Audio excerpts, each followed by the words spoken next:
सबसे पहले जो आप ये टेंस मशीन देख रहे हैं, ये जो मशीन है ये कॉम्बो मशीन है, मतलब कि इसमें 2 मशीन साथ में दी गई हैं। तो इसमें आपको अल्ट्रासाउंड भी मिल रहा है और आपको टेंस भी मिल रहा है। तो ये पोर्शन अल्ट्रासाउंड का है और ये पोर्शन टेंस का है। और आइए जाने कि अब टेंस के ये फीचर क्या-क्या हैं। तो सबसे पहले आपको इसमें दिया गया है channel number 1, channel number 2। Channel का मतलब होता है कि आपको उसमें ये इलेक्ट्रोड्स यहाँ पे फिक्स करने हैं और ये इलेक्ट्रोड्स के लिए चैनल बनाया गया है। तो इनका काम क्या होता है कि जैसे अगर हम पेशेंट को ये इलेक्ट्रोड्स जब हम लगाएंगे तो पेशेंट कितना करंट सह सकते हैं, ये उसके लिए इंटेंसिटी है। तो जितना आप इसको बढ़ाते रहेंगे उतना करंट इंक्रीज होता रहेगा। तो ये जो चैनल है ये आपके इलेक्ट्रोड्स के लिए है, ठीक है। और मेरा जो मशीन है टेंस का, उसमें हम 2 इलेक्ट्रोड्स को आराम से लगा सकते हैं। तो एक चैनल ये हो गया चैनल नंबर 1, एक चैनल ये नंबर 2। अब आइए देखते हैं हम इलेक्ट्रोड्स को कैसे फिक्स करेंगे। तो जैसे कि मैंने ये इलेक्ट्रोड लिया आपके सामने, ठीक है। इस इलेक्ट्रोड को हमें डायरेक्ट इसके नॉब के अंदर फिक्स करना है। ये हमने एक इलेक्ट्रोड फिक्स कर दिया। तो ये कुछ इस तरह से आपको शो होगा, ठीक है। अब आइए दूसरे को भी ऐसे फिक्स करते हैं। देखिए हमें इलेक्ट्रोड्स को कुछ इस तरह से फिक्स करना है। और अब आप जैसे देख सकते हैं यहाँ पे ये टाइमर का ऑप्शन दिया गया है। टाइमर का मतलब है कि आपने कितने मिनट के लिए पेशेंट को ये टेंस देना है। जैसे अगर आपने 10 मिनट्स के लिए पेशेंट को देना है तो आप यहाँ पे 10 फिक्स कीजिए। आपको और इंक्रीज करना है तो आप और बढ़ा सकते हैं, और आपको 10 मिनट से कम में देना है तो आप डिक्रीज कर सकते हैं। मैं अभी आपको ये मशीन ऑन करके भी दिखाऊंगी कैसे काम करती है। उसके बाद आती है फ्रीक्वेंसी। अब फ्रीक्वेंसी को जानना थोड़ा सा इंपॉर्टेंट है टेंस में। फ्रीक्वेंसी का मतलब है कि एक साइकिल में कितनी बार करंट आ रहा है। तो जितना आप फ्रीक्वेंसी इंक्रीज करेंगे उतना ज्यादा बार पेशेंट को करंट आता रहेगा, ठीक है। ये हो गया हमारा सेटअप। मैंने जैसे कि आपको बताया, पेशेंट को मशीन लगाने से पहले आपको ये ध्यान देना है कि ये नॉब जो है वो ऑफ में होने चाहिए, क्योंकि अगर आप नॉब को ऑन रखेंगे और डायरेक्ट अब जब आप पेशेंट को इलेक्ट्रोड्स लगाएंगे तो अचानक उनको झटका लग सकता है, ठीक है। तो इस बात का ध्यान देना है। नॉब हमेशा ऑफ पे रहने चाहिए, फ्रीक्वेंसी भी ऑफ पे होनी चाहिए, तब जाके आप पेशेंट को टेंस देना स्टार्ट करेंगे। सबसे पहले आपको फ्रीक्वेंसी में इंक्रीज करना है। तो पेशेंट की जिस हिसाब से कंडीशन है आप उसी हिसाब से फ्रीक्वेंसी को एडजस्ट करेंगे। जैसे कि मैंने यहाँ पे, अगर पेशेंट की कंडीशन थोड़ी बहुत ठीक है, मतलब कि पेन थोड़ा ठीक ठाक लेवल में है, तो 10 पे मैंने फ्रीक्वेंसी को एडजस्ट कर दिया। उसके बाद टाइमर को स्टार्ट करेंगे। मैंने 10 मिनट्स के लिए छोड़ दिया है। देन उसके बाद हम इंक्रीज करेंगे चैनल को। चैनल को इंक्रीज करने का मतलब है कि अब पेशेंट को धीरे धीरे करंट आना स्टार्ट हो जाएगा। देखिए जितना आप इसको इंक्रीज करते रहेंगे उतना पेशेंट को करंट फील होगा, और आपको ये लाइट का साइन दिख रहा है, इसका मतलब कि करंट जा रहा है। सेम आपने चैनल 1 को इंक्रीज किया, अब चैनल 2 आपने जहां पे फिक्स किया है वहां पे आप कुछ इस तरह से इसको इंक्रीज करेंगे। तो आइए हम अभी देखते हैं कि अगर हमें इलेक्ट्रोड्स को अपनी बॉडी में लगाना है तो हमें इसके लिए क्या करना पड़ेगा। तो जब भी आप इलेक्ट्रोड्स को अपनी बॉडी में लगाएंगे आपको ये ध्यान रखना है कि आपको कुछ इस तरह का जेल मिलता है मार्केट में, आपको ये जेल खरीदना है। सबसे पहले जेल को लगाना है। मैंने ऑलरेडी लगा लिया है, आप देख सकते हैं जैसे कि यहाँ पे। जेल को लगाना बहुत ज्यादा जरूरी है क्योंकि तभी आपके शरीर में करंट पास होगा। तो जेल आपको सबसे पहले इलेक्ट्रोड्स में अच्छे से लगाना है। उसके बाद अब मैं आपको अपनी बॉडी में लगा के दिखाती हूँ कि इसको कैसे लगाते हैं। मैंने कुछ इस तरह से इलेक्ट्रोड को प्लेस किया है, देखिए। तो मेरी थाई में हल्का फुल्का पेन है, तो मैंने क्या किया है, अब मेरी थाई का पोर्शन में मुझे इस तरफ पे पेन रहता है, तो 2 इलेक्ट्रोड्स को मैंने आमने सामने लगाया है ताकि वो एरिया मेरा कवर हो जाए। और मैंने स्ट्रैप का यूज़ किया है इलेक्ट्रोड्स को लगाने के लिए। अब मैं मशीन को स्टार्ट करती हूँ, फिर देखते हैं क्या रिएक्शन होता है। मैंने कुछ इस तरह से सेटिंग्स को लगाया है। 4 मिनट के लिए टेंस लगाया है, चैनल नंबर 1 को इंक्रीज किया। अब देखिए कुछ इस तरह का मूवमेंट आपको फील होना चाहिए। अगर आपकी बॉडी में कुछ इस तरह का मूवमेंट आपको फील हो रहा है, इसका मतलब कि टेंस को आपने एग्जैक्ट मोटर पॉइंट पे लगाया है। मोटर पॉइंट मसल्स में पॉइंट होते हैं जिनमें अगर आप टेंस को लगाते हैं तो अच्छा मसल में कॉन्ट्रैक्शन हमें देखने को मिलता है। तो ये मशीन कुछ इस तरह से काम करती है। और टेंस मशीन का मैं आगे बताऊंगी कि आपको किन मरीजों में यूज करना है, किन में नहीं करना है, जो कि जानना बहुत जरूरी है। तो वीडियो को लास्ट तक जरूर देखिएगा। अब टेंस मशीन में एक और बात मैं आपको बताती हूँ।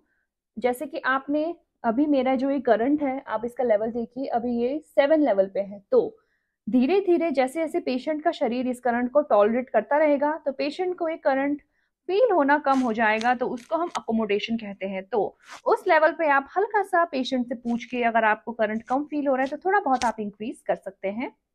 तो देखिए कुछ इस तरह का टेंस आपको कॉन्ट्रैक्शन देती है। और आपके लिए जान के खुशी होगी कि टेंस को लगाना बिल्कुल सेफ है, इसके कोई भी साइड इफेक्ट्स नहीं है। टेंस पेन रिलीफ करने में बहुत ही ज़्यादा फायदेमंद है। और आगे मैं आपको बताऊंगी कि टेंस के लिए हमें किन किन चीज़ों का ध्यान देना है, कैसे कैसे हमें उन चीज़ों को कॉम्बैट करना है। देखिए जब मशीन का टाइमर ऑटोमेटिकली कम हो जाता है तो ये कुछ इस तरह से अलार्म देती है और ऑटोमेटिकली ऑफ हो जाती है। अब मशीन ऑटोमेटिकली ऑफ हो चुकी है, आपको ये करंट के लेवल को पूरा रिड्यूस करना है। अब पेशेंट की स्किन से इलेक्ट्रोड आराम से निकालना है। तो जैसे कि अभी आप लोगों ने देखा कि टेंस मशीन कैसे काम करती है, तो आइए अब हम ये जाने कि टेंस मशीन का हमें किन किन मरीजों में यूज करना है, क्योंकि ये जानना हमारे लिए बहुत जरूरी है। तो सबसे पहला, अगर किसी को क्रॉनिक लो बैक एक है, मतलब कि उनका बहुत समय से कमर में दर्द चलता आ रहा है और वो पेन किलर्स खा रहे हैं उस दर्द को कम करने के लिए, तो टेंस उस कंडीशन में बहुत अच्छा रिस्पॉन्ड करता है, क्योंकि टेंस का हमारे शरीर में कोई भी साइड इफेक्ट नहीं है, थैंक गॉड। और पेन किलर्स का हमारे शरीर में बहुत साइड इफेक्ट होता है, क्योंकि किडनी बार बार जब उसको फिल्टर करती है उस मेडिसिन को, तो किडनी में प्रॉब्लम होने के चांसेस बाद में काफी सामने आते हैं। तो यस, कमर दर्द के पेशेंट्स में हम टेंस को यूज कर सकते हैं। किसी के शोल्डर में अगर पेन है, एल्बो में पेन है, तो भी टेंस को हम यूज कर सकते हैं। अगर किसी को पेनफुल डायबिटिक न्यूरोपैथी है तो भी टेंस उसमें बहुत अच्छा काम करता है। अगर किसी को पेट के चारों तरफ में कहीं पे दर्द है या पीरियड्स ना होने के कारण पेशेंट्स के पेट में पेन रहता है, तो भी टेंस उसमें काफी अच्छा वर्क करता है। किसी को न्यूरोपैथिक पेन है, मतलब नसों की वजह से जो दर्द होता है, अगर वैसा टाइप का भी पेन है तो भी टेंस उसमें काफी अच्छा काम करता है। टेंस आपके पेन को कम करता है, जिससे कि आप अपने रोजमर्रा के कामों को आसानी से कर पाते हैं। और टेंस का हमारे शरीर में दवाई की तरह कोई भी साइड इफेक्ट नहीं। अगर किसी को रूमेटॉइड अर्थराइटिस है, ऑस्टियोआर्थराइटिस है, जिसमें हमारी हड्डियों में, घुटनों में बहुत ज्यादा पेन रहता है, और अगर आपको सर्वाइकल रेडिकुलोपैथी की प्रॉब्लम है, मतलब आपको सर्वाइकल की वजह से आपकी मसल्स में आपको बहुत ज्यादा पेन रहता है, तो उसमें भी आप टेंस का यूज आराम से कर सकते हैं। तो इन सारी कंडीशंस को जो मैंने आपको बताया, कमर में दर्द, रूमेटॉइड अर्थराइटिस, ऑस्टियोआर्थराइटिस और नसों में होने वाली दर्द, उनकी वजह से मसल्स में अगर आपकी टाइटनेस है, अकड़ाहट है, उसमें अगर दर्द हो रहा है, तो इन सब कंडीशंस में आप टेंस को आराम से यूज कर सकते हैं। अब आइए बात करते हैं कि किन कंडीशंस में हमें टेंस को बिल्कुल भी यूज नहीं करना है, क्योंकि यूज करना तो हमें जानना जरूरी है, पर यूज ना करना उससे ज्यादा जरूरी है हमें जानना। आइए बात करते हैं उन कंडीशंस की। तो सबसे पहले, अगर आप जिस जगह पे टेंस को लगा रहे हैं उस पे आपको अच्छे से सेंसेशन नहीं आती है, मतलब अगर आप अपने उस एरिया को छूते हैं और आपको अच्छे से टच का पता नहीं चलता है, तो प्लीज उस जगह पे टेंस का यूज बिल्कुल मत कीजिएगा, क्योंकि आपके शरीर में सेंसेशन ऑलरेडी कम है। तो जो करंट पास हो रहा है टेंस से, आप उसको अच्छे से समझ नहीं पाएंगे कि कितना करंट आपके शरीर के लिए फायदेमंद है, तो इसमें जलने के चांसेस ज्यादा हो सकते हैं। तो जिन पेशेंट्स को लॉस ऑफ सेंसेशन की प्रॉब्लम है, सेंसेशन कम है, तो उन पेशेंट्स में टेंस का हमें बिल्कुल भी यूज नहीं करना है। सेकेंड, अगर किसी को कार्डियक पेसमेकर लगा है, कार्डियक पेसमेकर का मतलब जिनको हार्ट की बीमारी होती है, उसमें एक छोटा सा मेटालिक इम्प्लांट जो कि है पेसमेकर, उसको प्लेस करते हैं, जिससे कि उनके हार्ट की फंक्शनिंग अच्छी होती रहती है। तो अगर किसी पेशेंट को पेसमेकर लगा है तो प्लीज में टेंस का हम बिल्कुल भी यूज नहीं करेंगे। थर्ड, अगर किसी पेशेंट को अल्जाइमर की प्रॉब्लम है, मतलब कि याददाश्त भूलने की प्रॉब्लम है, डिमेंशिया और भी कोई ब्रेन की प्रॉब्लम है, तो उनमें भी हमें टेंस का यूज नहीं करना है, क्योंकि सेम वही बात आ जाती है कि अच्छे से उनको नहीं पता होता कि कितना करंट हमारे शरीर में जा रहा है, तो उससे बर्न होने के चांसेस ज्यादा होते हैं। तो ये तीन कंडीशंस जो मैंने आपको बताई, सबसे पहले तो जिनको सेंसेशन नहीं आती है, सेकंड जिनको पेस मेकर लगा है, थर्ड और जिन पेशेंट्स को अल्जाइमर्स, डिमेंशिया या कोई भी और भूलने की बीमारी है, इन सभी पेशेंट्स में हम टेंस का यूज बिल्कुल भी नहीं करेंगे। कैंसर लीजन, अगर किसी के शरीर में कैंसर है, उसके आसपास भी हम टेंस को बिल्कुल भी यूज नहीं करेंगे। अगर आपके शरीर में घाव खुला है, ओपन वुंड है, ओपन वुंड में भी टेंस का हम बिल्कुल भी यूज नहीं करते हैं। चेहरे की तरफ और आंखों की तरफ टेंस का बिल्कुल भी यूज मत कीजिएगा। और आपके गले के आसपास, थ्रोट के आसपास भी टेंस का हमें बिल्कुल भी यूज नहीं करना है।